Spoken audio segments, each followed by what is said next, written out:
Uh, yeah. Yeah, they are. Hi, everyone. Hello. Welcome, welcome. Morning. Mm. Mm. That's sporting a new sweater. Just Well, trying to stay warm. I don't think we've ever seen that after all these Zoom calls. I don't think we've ever seen that sweater. So it's great. It's my Tuesday sweater. I don't Okay. know. I'm a minimalist. I don't have a lot of clothes. So. Hello, Robin. Welcome. Hello, thank you. And where are you calling from today? Topeka. South Africa, and I'm shaking. No looks of it. Yes, you've got your own private earthquake going there. That's wild. And there's Kathleen and Charlize. Welcome. Hi, And where are you today? I don't remember. Charlotte, North Carolina. That's right. Right. Rose is sparkling upstairs in her house.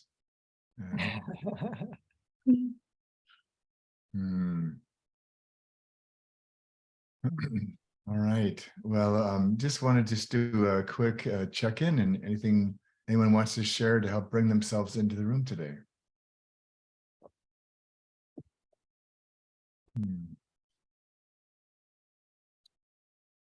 Anything new and exciting, old or interesting? The Chiefs won. Yes. Yeah. Hey, all right, Kathleen clapped. Yep, The- they did win. It's been quite insane in Kansas City. The two people from the middle of the Yes. country. Yeah. Right, right. And sparkling, that's a sporting metaphor. So it's a football championship game. I guessed as much, yes. David, I'm not sure it's a metaphor at all. It sounds completely real to me. Yeah.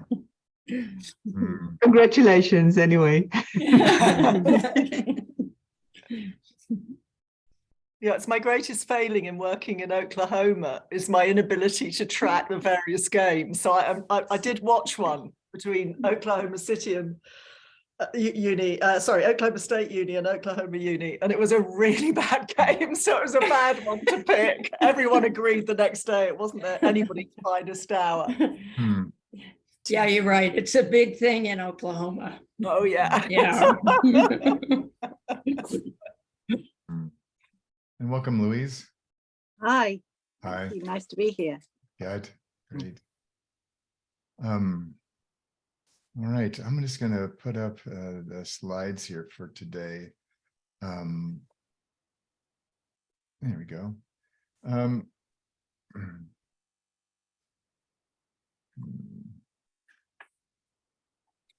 There we go. Perfect. So I thought for today, so we've been doing these every other week, and we'll do so until the beginning of April when the program begins. But just wanted today we'll have some time in a breakout to answer some kind of basic questions about the program for those of you who are new to all this. But I thought today we would do something a little bit different than we had up till now, and actually give you, I want to give you sort of a mini case study of what does this work look like in action? And then I want to give you a practice, like one of the things you'll actually learn in the program, just to give you a flavor of what all these fancy words are actually when you're acting on them. And so we've had a chance to kind of check in a bit, to sort of imagine our relaxation for a few minutes in your day. So glad you could join us. I'm just going to put this back up again, as we will probably every one of these. And Ms. Priscilla, great. So I wanted to say something, so I think the Buddhists have this phrase around loving kindness. So when I imagine Robin's wish about kindness, it's not the kindness like, you remember like when you were a little kid and you were told to be kind to your grandparents? and they were just like funny old wrinkled people when you were a kid, and you had to be sort of this fake kindness, and even if you like them, it just was kind of a very different thing. And the Buddhists had this thing about loving kindness. It's really less about the gesture and more about the heart space. And for me, when I started to realize why some of my early experiments with this work, say 15, 16 years ago, were effective, was in some ways because I felt like we moved away from the emphasis on content, organizing every minute, preparing to within an inch of our life, to just helping people be kind to each other. And particularly when you're trying to support an organization, for example, move through change, or you're inviting a group of people to consider changing. What I found was that by being able to model sort of loving kindness and letting their stories emerge was actually a novel experience for many people and organizations. And that in itself allowed people to become more curious, more inquisitive, more open to other possibilities. And so a lot of what we'll do across this program, particularly in infusing the NR, the narrative release part of this, is how to sort of embody sort of loving kindness as a strategy for our work with our clients.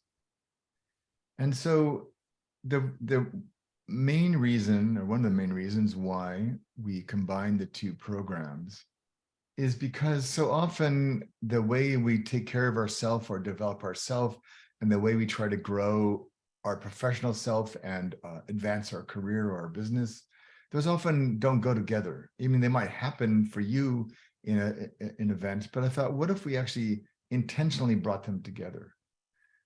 And so the narrative release piece is the personal development aspect of this work that allows you to have the courage to actually work in a very different way, which is great in itself. But if you don't know what to do when you get into those moments, it's maybe not be very effective. And that's the professional development or the integrative development side. And what I found in the two programs, is, which I think I shared last time, was that I found a lot of the folks in the narrative release program had a very powerful experience for themselves. But if they hadn't done ID, they weren't quite sure what to do with all that. And then particularly, even more so in the ID program, people, as they started to embrace the work itself, started to wonder, how could I ever do this? How would I ever have the courage to do this? And so I thought, why don't we just bring them together in one place?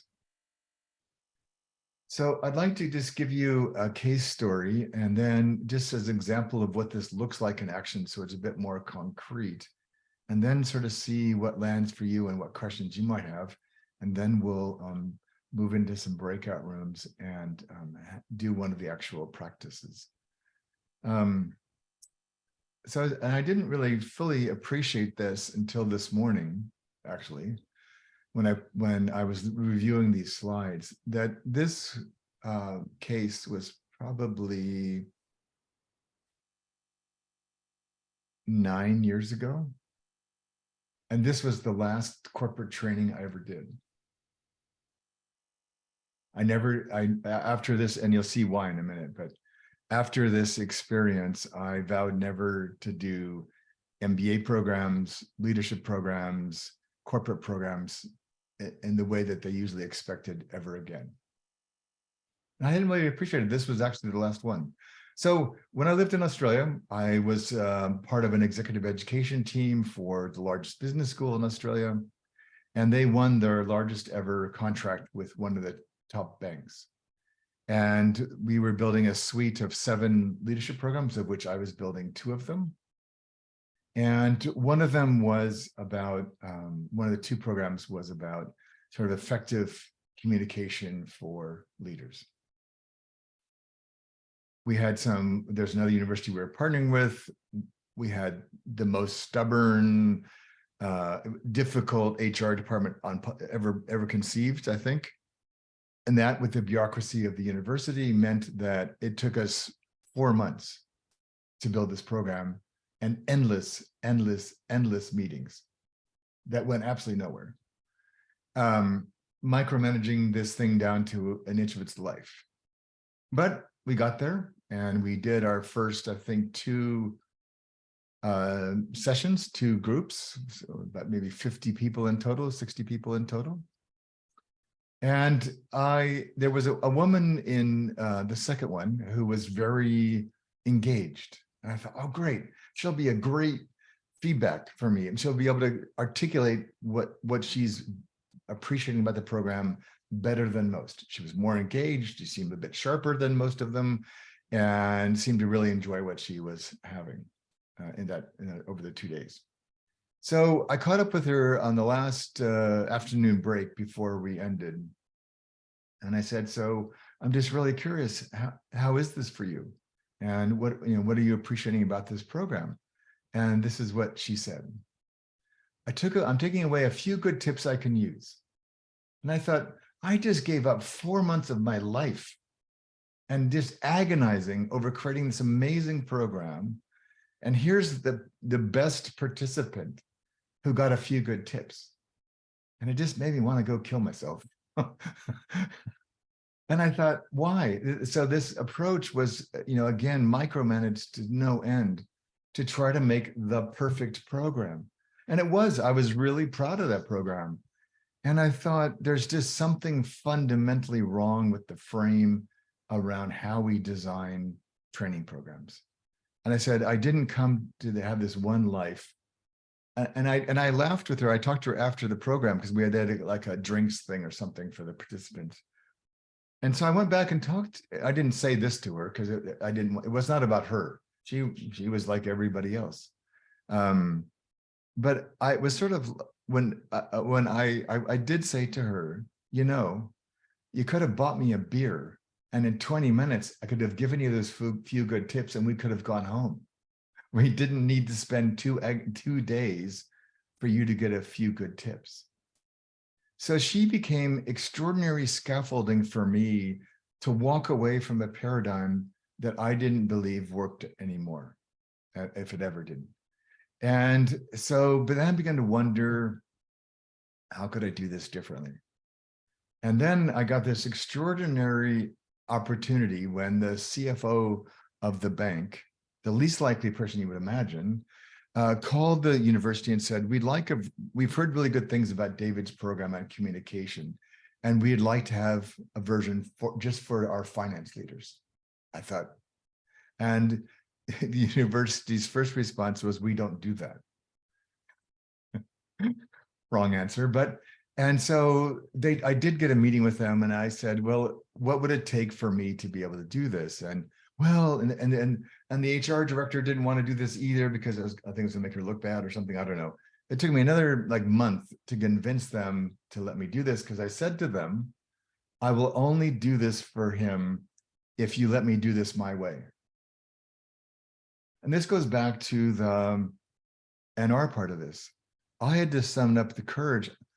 I needed the money. I had my own small business. I was in the middle of a divorce, but I said, no, I said that I value my time and your money and these people's lives to want to do this differently. So I finally was able to convince them, because I had done a lot of things to kind of help rescue the contract and do it. So they owed me something. So they gave me this program.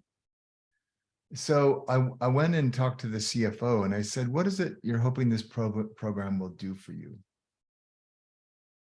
And he said, well, we're mostly numbers geeks. We don't really like talking to people, but we're dragged out into meetings to have to present stuff all the time, and we're horrible at this. So I said, well, how would you know that this worked? Like, what would we see that would matter the most to you? He said, well, for better or worse, this is an organization that runs on PowerPoint slides. Great. And we're horrible at them. So can you help us make them better? I said, sure.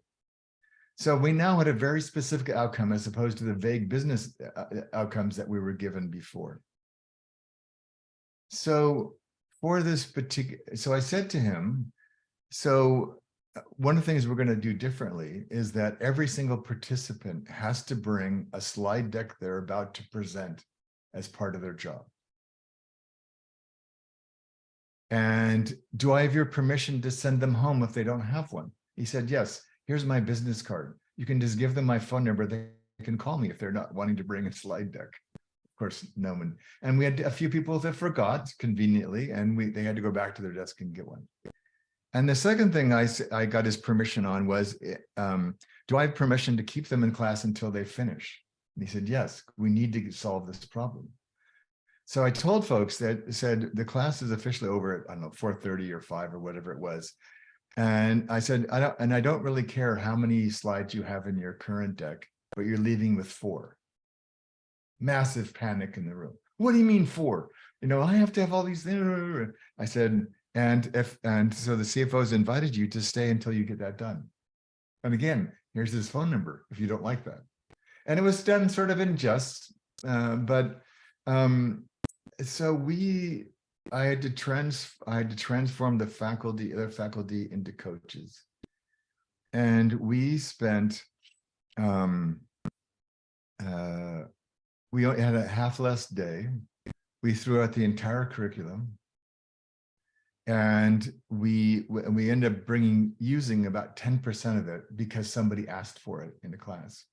And then we coached them across a day to be able to get their slides into a 4-frame format, which you'd recognize if you ever took narrative coaching. And when they would bump into something about that was proving difficult, well, I need to include this, but it takes me over the 4. And then we'd have some coaching. So what makes you think you need this? And then we would coach them to understand why they actually didn't. But they're having to find their own emotional courage to step far beyond their comfort zone, and using the slides rather than having to speak it, just create slides. And so it was the energy in the room was extraordinary. It was like being in the kindergarten. They were having so much fun. They were mocking each other. They were helping each other. They were exchanging slides with each other. They were trying things out with each other. And every time that they would turn to one of us, I said, well, have you talked to the people at your table about this yet? Well, no. Well, why don't you talk to them and see if maybe some of them have some ideas? So we just kept turning the conversations back to themselves and back to their peers. They left at the end of that day more energized, and this was their report, than they had ever been at a training before. And we had 6 weeks before we had our next half day. And I said, go out and use this new deck you've tried for the speech or the thing you're about to go do. And here's the template. So go create anything you want, use the same template. And so here's just one of my summaries of this one. So using this approach, this woman one of the women in the program just happened to have a presentation that night to the foundation of the bank. And when she came back, when we were doing check-in, she said, you know, I wasn't so sure how this was all going to turn out, but I went to the foundation that night and used those 4 slides and got one of the largest grants in the history of the foundation. She said, if I had used what I had planned, it was the same old rubbish. They would have given me some kind of token $10,000 grant and told me to go away. But they were so inspired by my vision for this, my project, that they gave me, again, a significant amount of money. And so we kept hearing these different things, and then we would use them, the presentation story, as a way for them to reflect on themselves. Like, who did you become in the course of creating those slides compared to who you were before? What did it enable you to do when you were actually presenting to these slides? And then, so they came back, and then I said, well, we have half a day. And so I've got 2 pieces of news for you, which I think are great news. You may not think the same. You remember those 4 slides? Now you get 1. And by the way, the 4 CFOs, group CFOs of the bank are coming in at the end of the morning, and you're going to present your 1 slide to them. And this uproar and panic. Oh, we can't do that. And how am I going to get all this into 1 slide? And I said, well, you remember what you did when you took like 55 slides, which I think the record was 57, for like a 20-minute or 30-minute presentation in like 9-point font. And I said, do you trust us to help you again? And well, of course. So they did that, and they did their 1 slides, and the CFOs were all but falling out of their chairs. And one of the gentlemen said at the end, he said, if we could talk like this all the time, imagine what we would become as a bank. Why are we not talking like this all the time? And so for me, the project was extraordinary because it wasn't about the content. It wasn't about how much we knew about communication or leadership. It was about their courage to trust us, to walk with them, to create a totally different way of showing up in the bank. And what some of them commented on, and then I'll leave it over to you, but was I didn't think in a million years I could ever talk like this at work. But the slides, which we reminded them you created, brought out a whole different part of me. And the part of me that was obsessed about details, that had to be prepared for every conceivable outcome or situation, that needed to be the smartest guy in the room and do all the talking because I didn't want to interact with people. I didn't want to leave any room for questions. That part of me was disquieting, and I actually could just be with people. And the CFO said, he said, my motivation for this is we are the brains of the bank. If we can't talk to people and help them understand what we know and what we see and what we're hoping for, then we're never going to make it to the top as a bank.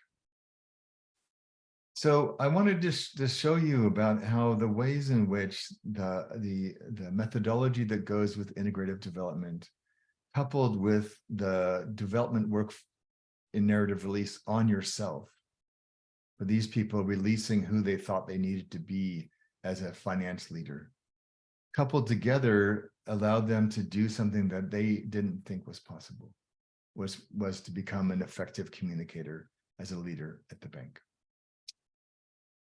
So I'm going to stop there, and then I'm going to give you a practice in a minute. It's not one we did with them, it's one we teach. So, but for now, I'm just going to stop and see what comes up for you in this, and what you're hearing in this story that resonates for you, inspires you, brings up questions for you. Yeah. Can you take the slides off, David? I can do that. Thank you. Excellent. Now we can see each other. Yeah. And welcome to Priscilla, who joined us at the very end there. So I'm just wondering what comes up for you. Yeah, Frokeline. Well, what comes up is that I'm now a coordinator of a program which involves just that, to do workshops with from which people come away with, yeah, at least I got 1 or 2 great tips. Oh my gosh. Yeah. So I recognize the frustration, and I'm really also looking forward to the program to be inspired how I can do it differently, because this assignment is extended and I can sort of design it myself how I want to use the available funds. So that's a complete luxury and great fun to me. And the program will be so timely to help me design it, and also gain the courage to do it that way, and not hire trainers, but maybe do it myself in the ideal way. So yeah, that's what the story reminded me of. Thanks. Yeah. Yeah, Charlize. I'm a professor in a business school. I have been for a long time, and everything you said is just like, it's why I'm leaving. One reason I'm leaving, I just don't think the model for how we're educating people is really working. And one thing I want to do is go into corporations and do training, but I do want to take an unstructured approach. And I don't want to go in with like a typical training model and be like, these are our goals and objectives, and here are the slides, and this is what you'll come away with, and da da da da. But I am concerned about like, will companies even want to pay for that? Will they think, will that model be scary for them? And I know with students, often the unstructured nature of what I did and how I did my work could be very unsettling. So anyway, hearing you talk, I feel like this program could give me some structure for doing the unstructured stuff, Yeah. Mm. The frame that we use a lot is what we call structured emergence. So it's not random, it's not haphazard, it's well designed, it's well protected in terms of keeping people psychologically safe. And what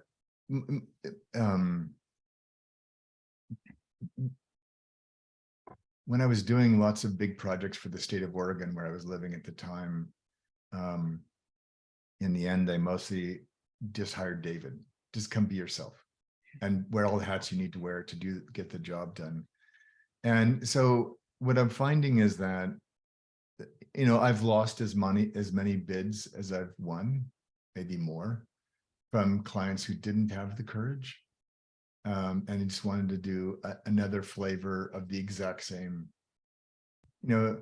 and that is the business reality. And so for me, I thought, but have plenty of clients and I've done enough work where I don't need to just go along. And I feel like you get one life, as far as I know. I mean, the Hindus might know something about this, but and I thought, well, I have to be a good business person, but I also want to try to make the world a better place and show people that there's way more that's possible. And I was talking to Carolyn briefly before we came on about how we have all these illusions that we can control growth or we can make learning happen. And, half the time learning just smacks us upside the head when we're not looking and said, wake up, you're not seeing this. Or I'm going to throw this like giant timber in front of your car, so you have to stop because I've been trying to give you clues. I think life have this really weird sort of sense of humor, but you're not paying attention. So we're going to give you something to make you pay attention.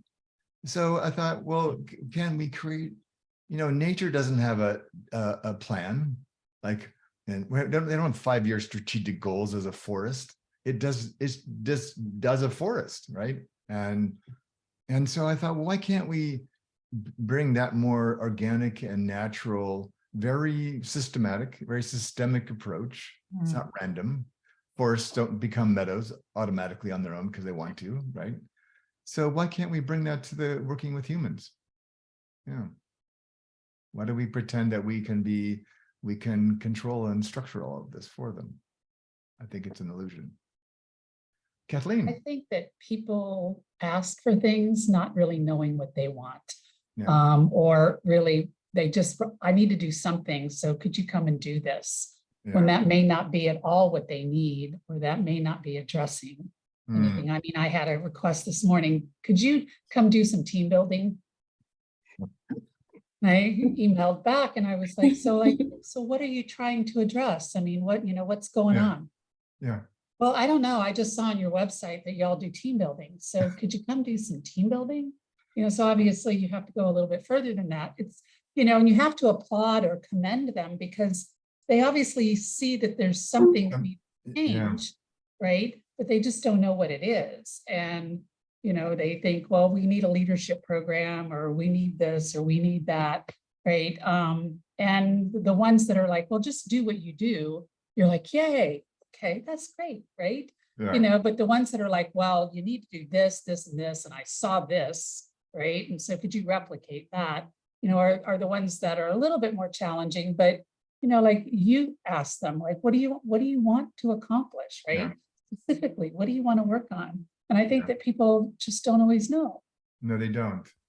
And then go to HR because they think the HR people know, right? And they're the ones that take care of all this, but they're trapped in the same boxes as the people making the requests. And Yeah, and so a lot of the ID work that I've done and a lot of the ID process starts by just how you show up as at a chemistry meeting or an interview. And a lot of it's like, it's what I really appreciated about this CFO. He didn't really care about HR. He didn't really, he had a very practical issue. He cared about his people. They weren't being effective. He said, I don't know how to make this any better. I've tried, but it's not working. We sent them some programs, but they came back exactly the same. And he said, he said, well, what do I do? And I said, I don't know. And so you say, I don't know a lot in ID. And I said, because I don't know you and I don't know them and I don't, so let's talk about them. Let's, like, what are you observing? And so then you're doing ID in the course of the actual meeting. And so they realize you didn't just make this up, or you're not just doing random things. And you can tell, but I have all these resources available. I just don't know which ones they're going to need yet until we get there. So I'm not going to create handouts.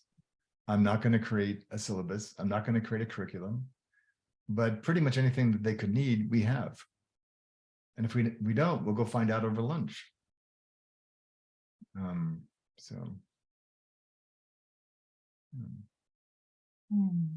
David, could you? Yeah, Rose. Yeah, could you just say more about how you? So he identified that communications through PowerPoint was kind of the corporate thing. Yeah. How did you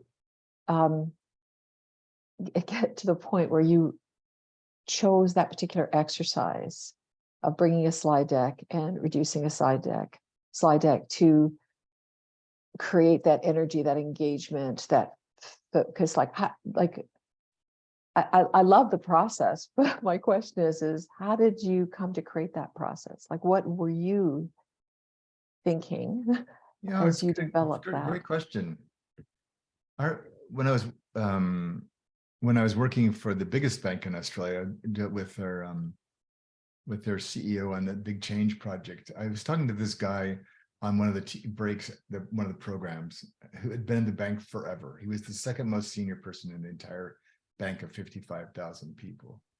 I said, you've been around the block. What do you think of all this? And he's rolled his eyes and he said, I'll give you an example. Our bank right now has 20, and he's at the very top, so he sees all this. We have 27 major change initiatives, each with its own language, its own objectives, its own training program, its own everything. He said, I've just learned to ignore them all because I can't what do I do with all that stuff? So one of the core pieces of the philosophy, Rose, is that we have this illusion that because people have had a great experience in a training program, they're actually going to go do anything differently. And the reality is they're going home to loved ones, they're going back to their desk, they've had 50 emails come in while they've been in your workshop. Half of them are on fire, and they will have forgotten most of what you've said by the end of the day or the next day. And the courage is just not going to be there for most of them because what you are trying to teach them doesn't match most of their life. And so we tell them, like I tell my coaching clients, if you can't do this with me now, you're not going to do this when you go home. Because the pressure is too great on it. And I'm the same way. Most of us don't have the discipline, the support, the opportunity, whatever, to do this as much as we would like and as much as we believe. So for me, the way I came to this was I want to know, out of the whole leadership communication arena, what was most painful to him, like what was holding them back the most. And came down to, and he said, I just came back from one this morning. This guy had like 40 some odd slides for a 20-minute briefing. After about slide 4, everybody's eyes glazed over. No one, it says he was trying to cram everything into those 20 minutes. I said, so we identified the point of focus. And then I said, well, I can teach them how to create a more of a narrative framed, a more compelling slide deck. But that assumes that they're going to actually go use that when they leave, but they won't because they're too ingrained. So I said, and we don't know in a room full of 30, 35 leaders, each of them is going to need something different. So there's no curriculum in the world I could build that would cover all 35 people's needs. But if we have 3 coaches and 35 people and a day, we can get to everybody when they get to that point where they run into their own wall. And we can coach them both personally and professionally how to move through the wall and get past that and discover what's on the other side.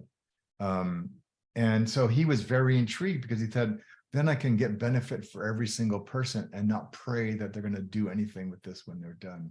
Because when people, like we had a few people that really struggled. We had 2 guys that stayed for an extra hour. It was like pulling, it was so difficult for them, but they were so committed to actually get this right. And so I stayed after for an hour because they needed more time and they got done and they did a great job. And so for me, focusing on fewer things, in this case, 1, making what your expertise and wisdom available as it's needed, creating something that they have to deliver by the time they're finished. All that starts to add up where people feel like they're not walking away with a few tips that they say they're going to use, but generally don't.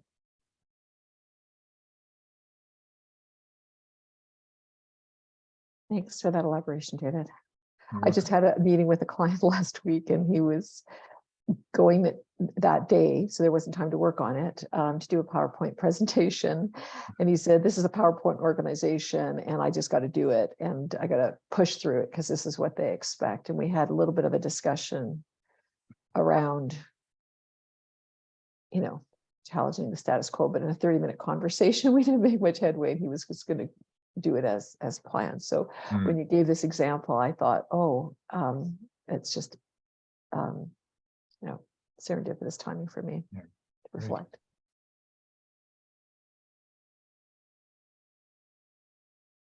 Any other thoughts or questions?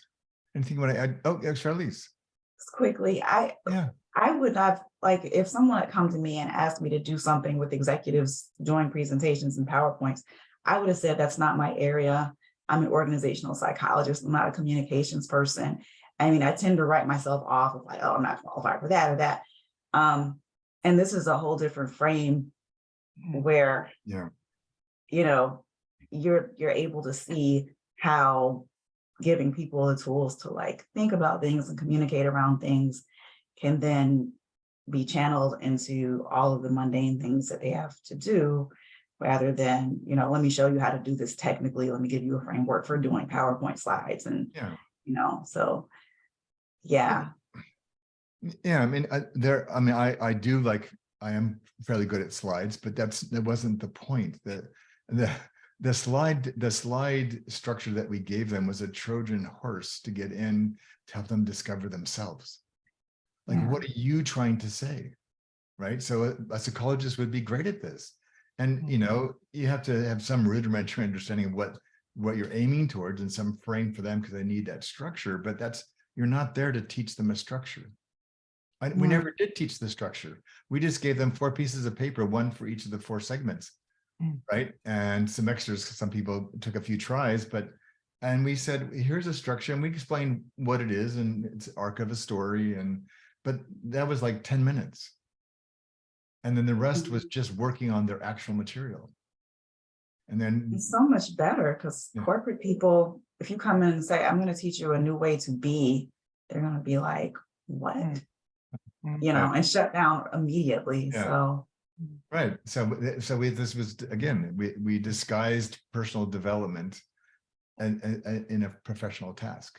And it was something that they all cared about. Yes, and because they were secretly it's personal, desperate to right? better. Your PowerPoint presentation is personal, and I enjoyed listening to that and hearing Charlize and Rose's questions too, because I sat there and thought, the most important thing is to get them to hit their wall as quickly as possible around something that they care about, and then the work starts. Yeah, you could spend all day not hitting the wall.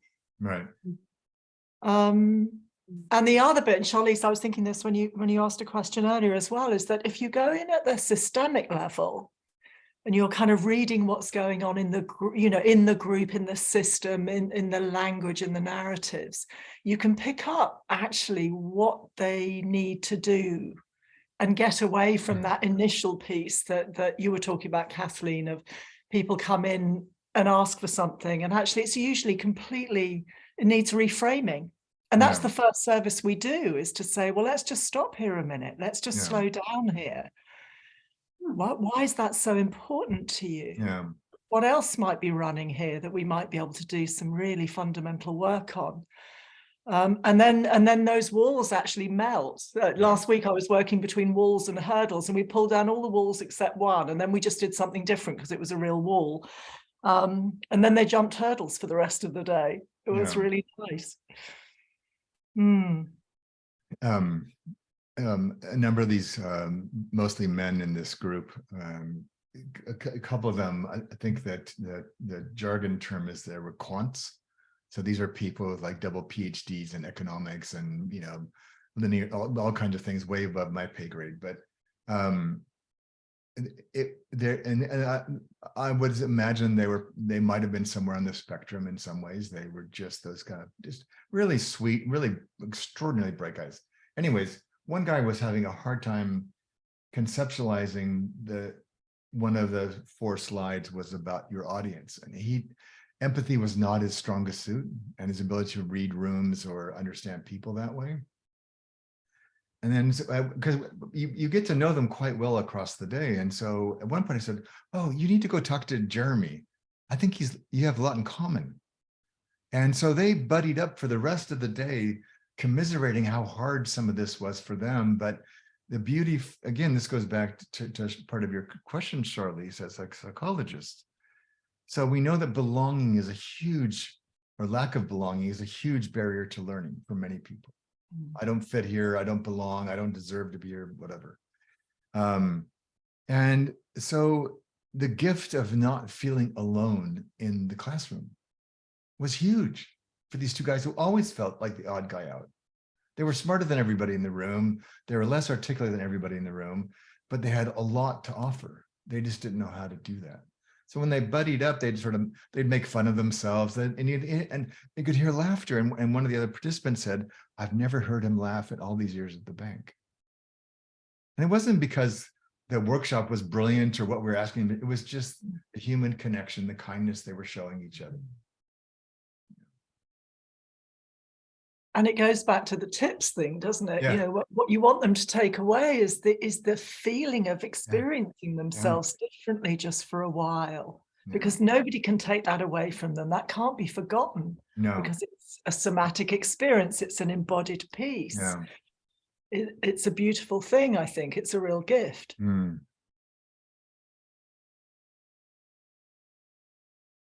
All right. Is there anything happening in the chat box we need to track, Carolyn? I would say not. Okay. All right. Excellent. We are good. All right. I'd like to just switch gears, and we'll do a practice together for about half an hour, and then we'll just answer any of your basic questions about the program itself. Okay. All right. We'll go back to sharing the screen.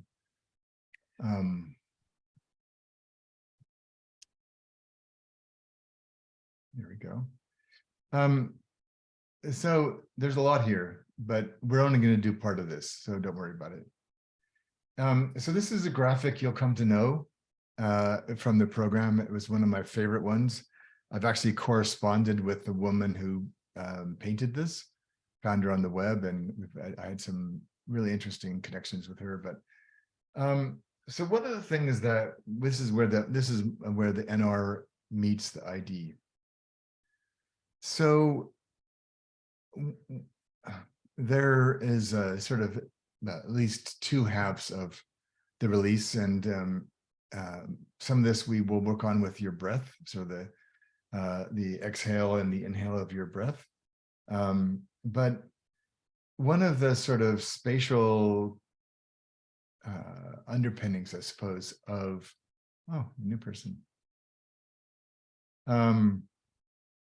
is a movement away from the assumption in a lot of training and whatever that you're moving forward, which then creates a lot of anxieties for a lot of people. And we think more about down and up in a way. And so there's a sort of a releasing out of, or releasing from. So for these people in this Financial Leaders Workshop, they're releasing and exhaling and letting go of their need to have to share everything they know about a topic. And then there's a kind of releasing up, like, what are you coming into? What's emerging? What's arising out of that? And so we just use this, a lot of coaching and a lot of training, that's where the whole, sort of smiley sheet, the whole tips thing is just hovering around this circle, just going on and on about the color of the flower, or here's 3 new ways to be a leaf, or as opposed to, when we're talking about the strengths of a leaf, instead of the, it's like, no, it's like, it's the dropping into like, what are we really doing here? What are you really trying to say in this presentation? Who could you become if you could present this way more often? And so we'll do a lot with this frame across the program, but I want to just give you a very simple experience of this.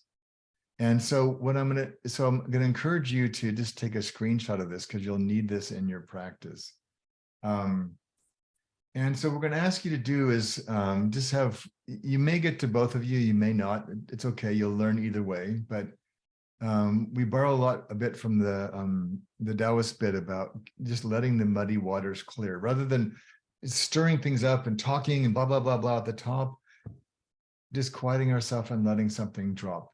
And so we're gonna invite you just to kind of notice your exhale. Just notice, we're asking one of you to think of something that's challenging for you right now and speak to that. And then your partner is going to help you to think about, what are you being asked to let go of in this situation? That's all you have to focus on. What are you being asked to being let go of? Putting other people before myself, always having to be right, my attachment, how things were supposed to be, whatever that is. And again, just talk to that, and you'll be able to moderate yourself. So you might decide there's part of this that's too personal, I don't want to share that, then don't. You might get to a certain point and say, that's enough for today. Where this is not like an hour of therapy, it's 30 minutes of a conversation. But then, and as you get clear about what you need to let go of, just make a conscious exhale. Man, it would be great if I just let that out. And then you start dropping into below the water surface a bit. Who are you being invited to become? If you were no longer beholden to this thing at the top, or having to carry it or whatever, who are you being invited to become? And so if you're the second person in your pair, you might just keep asking the person this question a few times. So given what you've just said, what's the invitation here? What's trying to be born in you? What's trying to come out in you? What part of yourself might be helpful here? And then just the whole thing is just to start, to Carolyn's point, it's not about getting a few tips for yourself. It's having an experience of yourself. What are you discovering by allowing yourself to do this? And again, this is a very brief time. Many of you have just met each other, so just manage yourself. Even if you only answer each of these questions once, that'll be great. So there's no rush, no contest here. But just to begin to experience what would it be like, as opposed to trying to move forward through steps or goals, just to kind of drop into something for yourself. When you get just one clue, one insight about what's the invitation is, then imagine yourself starting to inhale to bring breath to this invitation. What are you trying, what's wanting to emerge here? Not what are you trying to do, but what's wanting to emerge from you? So it might be like, oh, I noticed that my eyes are lifted up.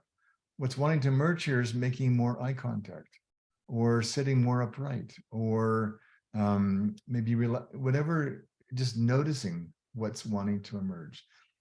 And then the last thing is you kind of move back up to the surface again around your original challenge. What's different for you now? So if you just stick to the 4 questions, the process will take care of itself. It's an invitation to both manage yourself, care for yourself, and allow yourself to be surprised. And so again, a lot of this work, why we're bringing NR and ID together, is that if you do ID without the grounding yourself and the ability of people to ground themselves, they start to do things they're not emotionally ready for, or they get ahead of themselves, or they overwhelm themselves, or they try to take on too much, change at once. And so the NR just provides that grounding to then say what is to be done right now? What is the next thing you could be doing? And okay, so is that, are there any sort of questions or thoughts before we begin? Yeah, I don't want to mess this up, but I have to leave at 10 after the hour. So I'm wondering whether I should participate at all. If that doesn't quite give the other person enough time. It's okay. Is this Priscilla? It's Rose. That's Rose. Rose. Yeah, Okay. Rose, let me do a little juggling. Okay. And do we end up with groups of 3, Carolyn? That's what I think we're going to do. If you can Yeah. just give me a moment. Just tell me, David, also how long you want, about 30 minutes or so? Yeah, I think, let's see, maybe 25. Yeah, okay. And then if Rose can be then a third, then she can be an observer and help them out. And then she can duck out when she needs to. Yeah. Thank you. Yeah. And again, just again, have enjoy this, try it out, see what emerges for you. And we'll, like I said, this is an important piece of what we do, learning how to move in and out of our breath, notice what's trying to happen in the moment. And yeah, so I'll leave it at that. Unless there's other questions. All right, you all set, Carolyn? Yeah, I think we're ready to go. All right, great. Enjoy, folks. All right. You'll be off in a second, everyone.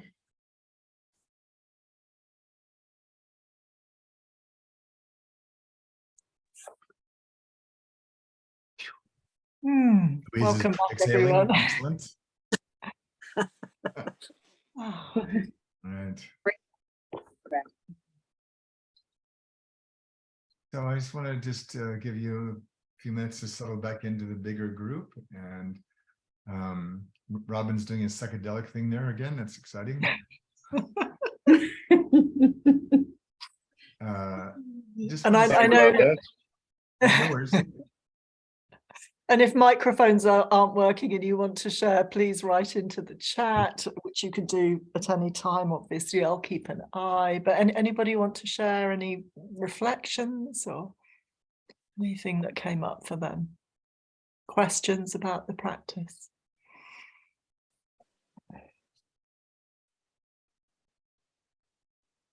I'll say Kathleen was excellent, really invited space, and I was glad that she was there with some knowledge of how you work, David, because otherwise I'd have been very lost, and I realized how much I want to know how to get it right and all that stuff, you know. But yeah, it was a nurturing, powerful experience. So thank you for that. You're welcome.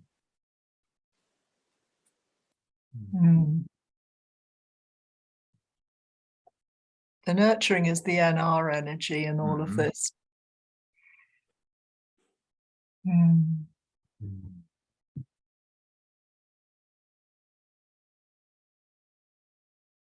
I feel like I came to an important realization, and surprisingly quickly. I don't know what to do with it though. Maybe the NR program will help, but I'm like, oh, I know what I need to do. I have no idea how to do that. That's okay. One step at a time. Yeah. David and I often say to each other, we can only see what we can see. Yeah. Step by step, right? Yeah. It's great, Charlize. I remember you saying, David, in one of the previous meetings that you were tempted to once to call a program the I don't know program. That's, yeah. Where do you think ID comes from? Yeah. I have a very friendly face when I'm traveling. Often people will stop me and ask me for directions in a city I'm visiting and I have no idea. So usually I just say, I don't know. But sometimes if I feel like they'd be up for it, you won't believe what's around the corner. And I make up some like wild story. Really? Yeah. Anyways. Other impressions, other questions, observations? How was your breath? Sorry, go on.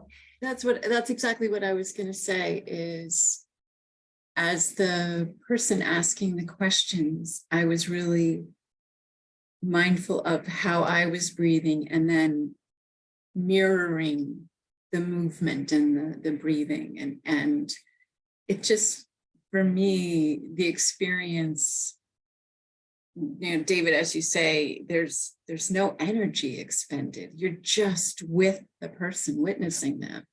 And so it's that mindfulness of the breathing and the cadence I thought was just really wonderful experience. Well, I'm doing a big project with the Institute of Coaching, and a lot of that's the recognition, to your point, Stephanie, that we don't really spend much time in our training programs or whatever, actually understanding the people in our classrooms or our workshops or our coaching sessions. What do they need? And not from us, but for themselves, to allow themselves to learn. Right. And we just think we're trying to be clever and package things and do all these things. But in reality, do we really pay enough attention to what that human might need from us? And being able to pace them with breathing is one of the gifts we can give them in that way.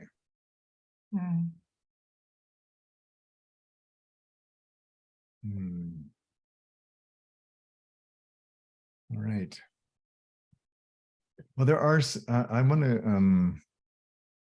and then risk the slides. I'm just going to share one slide and then I'm going to put something in the chat box. But I tried to figure out, what is a simple way to summarize the two components of this program. So what I wrote, which is narrative release deepens your capacity to stand in the unknown.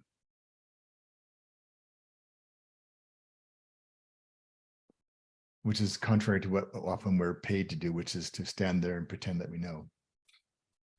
Yeah. And integrative development deepens your capacity to step into that moment when it occurs.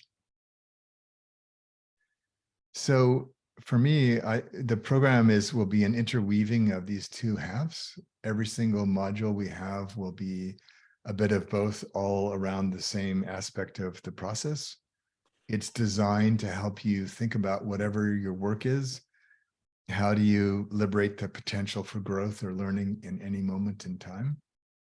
And so I just wanted to use our last 5 minutes. I'll put in the chat box. I know, Charlize, you've got one of these, but if you want to talk more about what the program could do for you or how you would use it in your practice, I just put a little link in the chat box. You can just book some time with me and I'm happy to answer more questions. But I want to know if there's anything about the program itself that you would like to ask in our closing time together.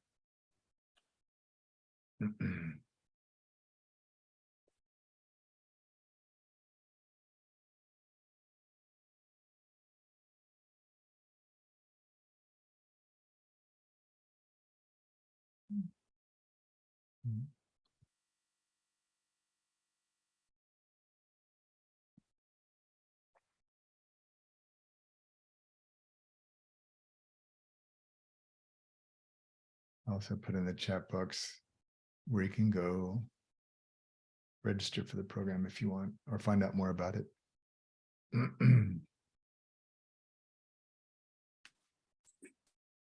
I have just great trust that it will be a great program Mm, with the two of you and my own input and everybody's input. I mean, Yeah. it's about creating it together to Mhm. me.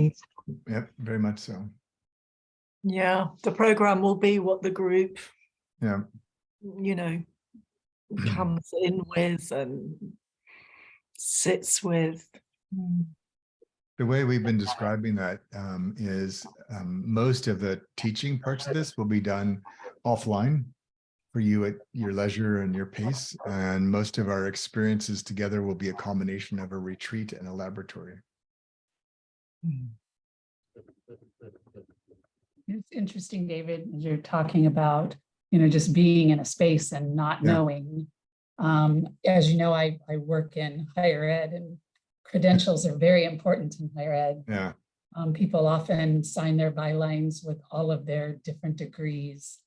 And lately I've been signing MSU at the end of mine. And every now and then somebody will say, so MSU, I'm not familiar with that program. Can you tell me more about it? And I usually tell them it stands for Make Stuff Up. And they just don't know what to do with that. But it's just for fun for me, because I just want to know if people actually catch that, or, you know, but they automatically go to the byline like, so what are your degrees? You know, what are you able to do? But anyway, I just thought it was just a fun thing. And I Yeah, thought, well, good. it kind of fits here, right? You know, anyway. Yeah. Hmm.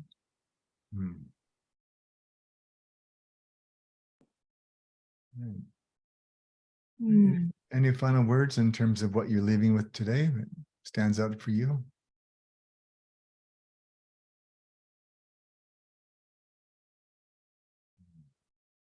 Yeah, this is a great place to be. Mhm. Stephanie and I were talking about the doing versus being, and this is a place, very valuable place for being, Mm. from which you can go back out doing. Mhm. Mm. Mm. And we'll continue to meet fortnightly until the Mhm. program goes live, Yeah. which I think probably all of you know by now, but just to mention that these sessions will go on Yep. to kind of warm us up and begin building the group. Yeah, so when you get started, you'll be quite familiar, I think, with the feeling in the room. Mhm. And if you know of anybody else who you think would enjoy this, bring them along. So, yeah. All right. Well, thank you, Carolyn, for coming to join us. And wonderful to see you all. And we'll see you again in 2 weeks. Thank Just you. reach out Thank you. immediately. Yeah. All right. Bye. Thank you. Bye-bye. Bye. Thank you. Well, everyone. Bye. Good to see you. Oh, what is that?